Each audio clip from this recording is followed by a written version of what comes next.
दमा, अस्थमा, कफ, कोल्ड की समस्या है तो उस रोग के अंदर इस औषधि का अत्यंत लाभ है। कफ आपका पुराना हो गया है, जम गया है, निकल नहीं रहा है, तो इस औषधि का काढ़ा बना करके हम प्रयोग करते हैं। अगर हमें लीवर की कोई समस्या हो गई है तो लीवर को भी हम अपना डिटॉक्स कर सकते हैं इस औषधि के द्वारा। हम अपनी कैंसर की जो औषधि हमारी है, लगभग 42 प्रकार की जड़ी बूटियों का जो कॉम्बिनेशन है, उसके अंदर भी इसका हम प्रयोग करते हैं, क्योंकि ये एंटीबैक्टीरियल औषधि है।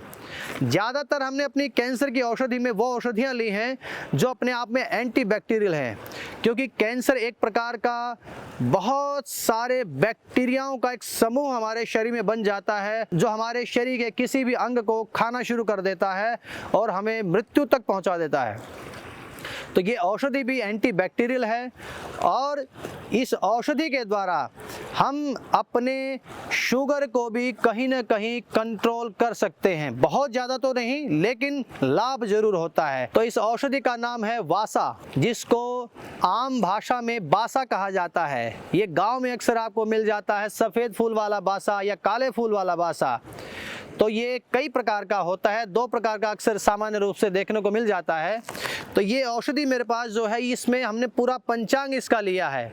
इसमें फूल है, पत्र है, उसकी छाल है, तना है और रूट है। पूरा पंचभाग हमने पौधे का ले लिया है। तो इसको कटिंग करके छांव में सुखा करके हमने इसको तैयार किया है। अगर इसका प्रयोग करेंगे तो इसका 1 चम्मच 1 गिलास पानी में स्टील के बर्तन में डाल करके पकाएंगे। मैं विशेषकर बता रहा हूँ कफ रोगों के तहत जिनको भी समस्याएं हैं, दमा, अस्थमा है, पुरानी खांसी है, उसमें कैसे इसका प्रयोग करना है, तो वो तरीका मैं आपको बता रहा हूँ। 1 चम्मच औषधि 1 गिलास पानी में स्टील के बर्तन में डाल करके पकाएंगे। जब उसका उबलते उबलते आधा बज जाएगा, उसको छान लेंगे।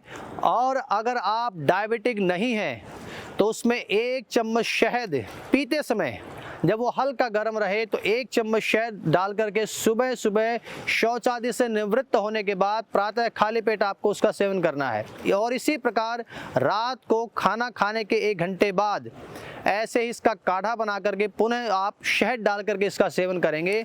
और अगर आप डायबिटिक हैं तो आपको शहद नहीं डालना है, आप इसको एज इट इज़ हल्का गुनगुना आप सेवन करेंगे। और अगर मान लीजिए आप काढ़ा नहीं बना सकते, काढ़ा पीने में कई लोगों को समस्या होती है, तो आप इसका हल्के गुनगुने पानी के साथ 1 चम्मच सुबह डायरेक्ट फंकी ले सकते हैं, 1 चम्मच रात को, लेकिन उसका बारीक पाउडर आपको बनाना होगा, तभी आप उसकी फंकी ले सकते हैं। तो मैं आपको बता रहा था कि ये औषधि एंटीबैक्टीरियल भी है। कैंसर जैसे भयावह रोगों में हम इसका प्रयोग कर रहे हैं, अद्भुत इसका लाभ हमने पाया है। तो उस प्रकार से भी आप इसको काढ़ा बना करके इसका प्रयोग करें। मैं ये तो नहीं कहूँगा कि कैंसर को ठीक कर सकता है, उसके लिए तो आपको पूरी एक औषधि का जो एक कॉम्बिनेशन है जो हमने बनाया हुआ है 42 प्रकार की जड़ी बूटियों का, उसके तहत ये पूरी तरह काम करेगा।